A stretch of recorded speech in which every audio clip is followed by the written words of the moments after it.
오늘도 하나님의 은혜가 우리 사랑하는 모든 성도들 심령 가운데 차고 넘쳐나게 되시기를 축복합니다. 하나님께서 우리를 바라보실 때 가장 귀하게 바라보시고 또 정말 집중적으로 보시는 것 중에 하나가 우리의 마음입니다. 왜냐하면 마음이 어디를 향하느냐가 그의 인생에 걸어갈 길을 결정하게 되기도 하고, 또 그 마음이 어디 있느냐에 따라 삶의 태도가 결정되기도 하기 때문에 그렇습니다. 여러분, 오늘 우리의 마음을 세상에 빼앗기지 않고 또 육체의 소욕대로 우리의 마음을 빼앗기지 않고 오직 주의 이끄심에 내 마음을 다 맡겨드릴 수 있게 되기를 축복합니다. 결단 중에 가장 큰 결단이 나는 이제 내 마음을 하나님께 온전히 드리고 하나님의 뜻대로만 살겠다 하는 이 결단이 참 놀라운 결단이다 하는 생각을 갖습니다. 근데 여러분, 우리가 육신을 입고 살기 때문에 늘 육신의 소유, 또 우리의 감각에 보이는 대로, 감각에 느껴지는 대로 우리의 마음 빼앗기가 참 쉽습니다. 특별히 어려움이 올 때 더 그렇습니다. 이 어려움이 올 때 우리의 마음을 지키고 하나님께 우리의 마음을 온전히 드려서 주님을 따라 사는 것 얼마나 중요한지 모릅니다. 오늘 스데반이 이스라엘의 그 조상들의 이야기, 하나님을 섬기며 살았던 이야기를 쭉 하면서 결국 예수님도 너희들이 거절했다, 이런 이야기를 하게 되는데요. 그 앞에 보면 이런 말씀을 하고 있습니다. 39절에 우리 조상들이 모세에게 복종하지 아니하고자 하여 거절하며 그 마음이 도리어 애굽으로 향하여. 여기 보면 이스라엘 백성들이 하나님께서 세우신 종 모세를 거절합니다. 근데 단순히 하나님의 종인 모세만 거절하는 것이 아니고 오늘 표현을 보면 그 마음이 도리어 애굽으로 향했다, 이렇게 표현하고 있습니다. 그들의 마음이 애굽으로 향했던 이 때가 언제냐면 광야를 살아갈 때입니다. 근데 광야와 애굽에 무슨 차이가 있기에 광야를 살아가면서 애굽으로 그들의 마음이 돌아갔을까? 딱 보면 나오는 것이, 여러분, 광야 생활하고 애굽의 생활하고 차이가 많이 나죠. 애굽은 먹고 마실 것이 내게 보장되어 있고 집이 있고 안락하고 편안한 곳입니다.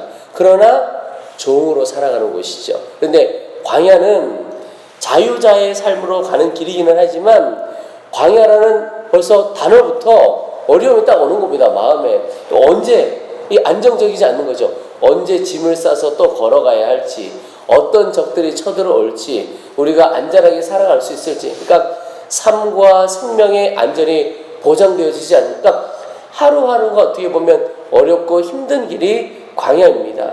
그러다 보니까 이스라엘 백성들이 이 육신의 편안함, 육신의 소유에 마음을 빼앗겨 버린 겁니다. 그러니까 조금만 더 가면 자유자의 삶, 적과 꿀이 흐르는 땅이라고 주님께서 표현해 주셨던 그 가나안보다도 가는 길이 힘들다 보니까 이전의 안락함과 평안함으로 돌아가고 싶은 마음이 그들 가운데 있었던 것입니다. 여러분, 절대 우리의 마음을 육신의 소욕 가운데, 또 세상의 소리 가운데, 또 편안함과 안락함 가운데 우리의 마음을 빼앗기지 않게 되기를 축복합니다. 늘 우리의 마음은 주님께서 역사하실 내일, 주님께서 우리 가운데 허락해 주실 소망의 그날에 우리의 마음을 두고 나아갈 수 있게 되기를 축복합니다. 이제 뒤돌아서면 안 되는 것입니다. 내가 걸어가는 오늘 이 길이 어렵고 힘들지라도 이전과는 차원이 다른, 이전에는 경험하지 못했던 하나님의 역사가 있는 그날을 향하여 달려가는 하루라고 생각해 보시기 바랍니다. 그리고는 내 마음을 주의 성령의 이끄심을 따라 나아가는 것입니다. 그렇지 않고 과거를 돌이키면요, 우리의 마음은 늘 과거로 돌아갑니다. 그 과거가 사실은 괜찮아 보이지만 별로 괜찮지 않은 날이거든요. 근데 오늘 내가 조금 힘든 것 때문에 과거로 돌아가고 싶은 그 마음이 얼마나 많은지 모릅니다. 오늘 나왔던 말씀처럼 오직 성령을 거스르지 않고 성령을 따라 사는 하루가 되시기를 축복합니다. 오늘 51절에도 보면 목이 곧고 마음과 귀에 할례를 받지 못한 사람들아, 너희도 너희 조상과 같이 항상 성령을 거스르는도다. 여러분, 이 말씀은 우리와 전혀 상관없는 말씀 되기를 축복합니다. 우리 이제 우리의 마음과 귀에 할례를 받는다. 정결함을 받고 오직 주만 따르겠다. 그 결단이 있는 것을 뜻하죠. 그리고 항상 성경을 거스르는 것이 아니고 성경을 따라 사는 삶입니다. 여러분, 성경을 따라 사는 삶이 어떤 삶일까요? 먼저는 제가 조금 전에 말씀드렸던 것처럼 이제는 오직 주님만 따라 살겠다라고 하는 결단이 먼저 있어야 합니다. 그리고 할 수만 있다면 마음의 결단을 글로도 적어보시기 바랍니다. 제가 최근에 더욱 마음에 드는 것이 마음속에 드는 생각들, 어떤 주님 주신 마음들, 이런 것들을요 기록해서 눈에 보이게 하지 않으면 잊어버리기가 너무 쉽다는 것입니다. 하나님께서 광야를 지나가시면서 또 이스라엘 백성들에게 왜 그렇게 말씀을 문지방에도 새기고 여기저기 새기고 하여튼 눈에 보이도록 하게 하신 이유가 눈에 보이고 들려야 잊지를 않고 그것이 내 영혼에 내 마음까지 새겨질 수가 있다는 겁니다. 그렇지 않으면 자꾸 잊어버립니다. 그래서 내가 주 앞에 결단하는 그 결단도 나는 오직 주님만 따르리라. 그거 적고 돌아서면 또 거스르는 삶을 산다 할지라도 그러나 나는 넘어지고 쓰러지고 불순종하고 살아가도 그러나 결국은 주님 따르는 삶을 살 거야 라고 하는 결단을 먼저 우리 가운데 해보시기 바랍니다. 그리고 주 앞에 하나님 오늘 하루 또 오늘 이 시간 어떻게 살아야겠습니까? 라고 매 순간마다 묻는 삶을 살아가시기를 바랍니다. 오늘 이 이스라엘 백성들이 마음이 애굽으로 돌아갈 그때에 하나님 우리가 다시 애굽으로 돌아가야 합니까? 가나안으로 가야 합니까? 이렇게라도 물었으면 다를 거예요. 근데 하나님께 묻는다는 것은 내 마음에 주님을 따르겠다고 하는 그 결단이 구체적으로 내 삶에 실현되어지는 첫 출발이 되는 것입니다. 그래서 여러분 오늘 하루 모든 순간에 주님 무엇을 해야 할까요? 어떤 말을 해야 할까요? 어떻게 살아가야 할까요? 먼저 주님께 물으시기 바랍니다. 삶의 주권을 주 앞에 올려드리는 과정이라고 할 수가 있죠. 그리고 하나는 하나님 오늘 하루도 하나님의 뜻대로 살아갈 수 있는 힘을 내게 주십시오. 순종할 힘을 주십시오. 여러분 우리가 하나님의 뜻을 몰라서 순종하지 못하는 것이 아니고 순종하려고 하는 힘이 없죠. 그래서 하나님 순종할 수 있는 힘을 주십시오. 근데 이 힘이 결단과 하나님의 뜻을 묻는 거기에서부터 쭉 이어져 오는 것입니다. 하나님의 뜻을 보여주시는 대로 내가 순종할 것이니 하나님 순종할 힘을 내게 주십시오. 여러분 그런데 그렇게 기도하는 자에게 놀랍게 하나님이 순종할 힘을 부어주십니다.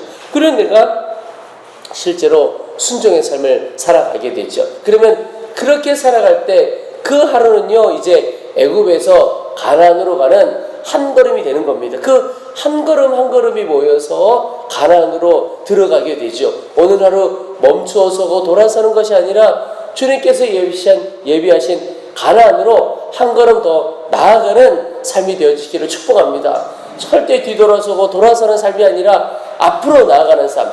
여러분 예수 그리스도를 믿는 성도들에게는 뒤돌아서는 삶이 없습니다. 돌아가는 삶이 없습니다. 우리는 그저 앞을 향하여 나아가는 삶이고 주의 인도하심을 따라 나아가는 삶입니다. 오직 오늘도 주의 성령을 따라 살아가게 되시기를 주의 이름으로 축원합니다. 또 하나 믿음을 구하시면 좋겠습니다. 오늘 41절에 보면 그때에 그들이 송아지를 만들어 그 우상 앞에 제사하며 자기 손으로 만든 것을 기뻐하더니 그랬습니다. 우상을 만들고 그것을 송아지죠. 그리고는 그 앞에 절하고. 자, 하나님이 그 이유에 보면 너희가 광야를 지날 때 언제 나에게 제대로 제사하고 예배했느냐? 몰록 섬기고 신레판의 별 섬긴 거 아니냐? 우상 신들 섬긴 것 아니냐? 이렇게 말씀하고 있습니다.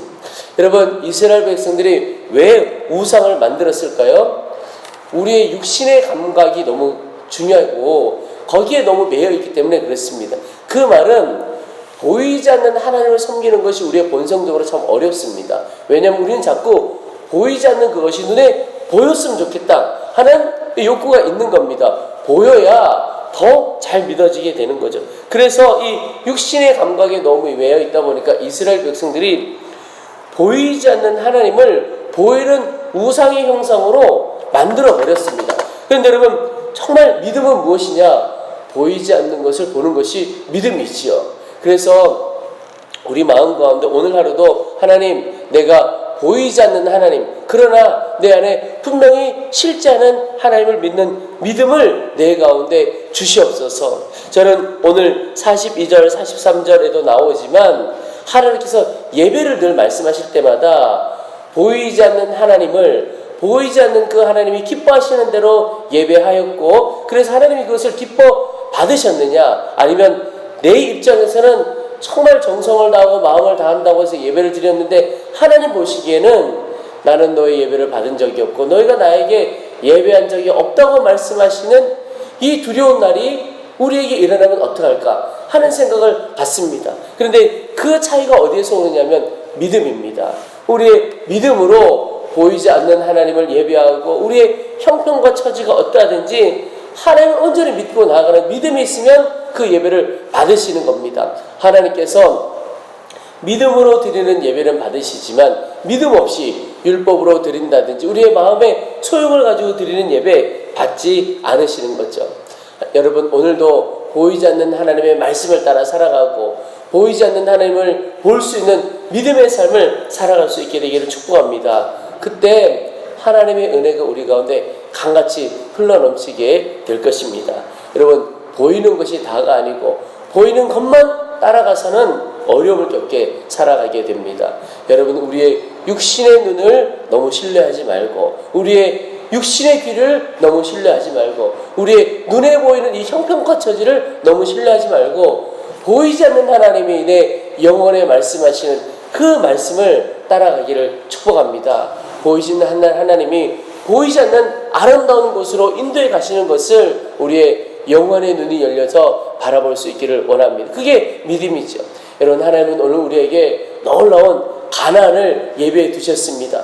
그 믿음으로 그 가나안을 향하여 한 걸음 한 걸음 나아가는 성령의 인도함을 받아 살아가는 귀한 은혜 하루 되시기를 주의 이름으로 축원합니다. 우리 이제 말씀 붙들고 기도하겠습니다. 첫 번째는 하나님, 우리의 마음이 다시 애굽으로 과거로 향하지 않도록 도와주옵소서. 우리의 마음을 오직 주님께 두고 성령을 따르는 삶을 살기를 원합니다. 주님을 따르기를 다시 한번 결단하게 하시고 매 순간 주님께 묻고 순종할 수 있는 힘과 능력을 저희들 가운데 부어주시옵소서. 또한 하나님, 믿음을 우리 가운데 부어주셔서 보이지 않는 하나님을 보이는 우상으로 만들지 않고 하나님 오직 믿음으로 주를 바라보며 믿음으로 주님 인도하심을 따라 살아가는 은혜를, 그 믿음을 저희들 가운데 부어주시옵소서. 우리 예수의 이름을 한번 부르고 간절한 마음으로 함께 기도하겠습니다.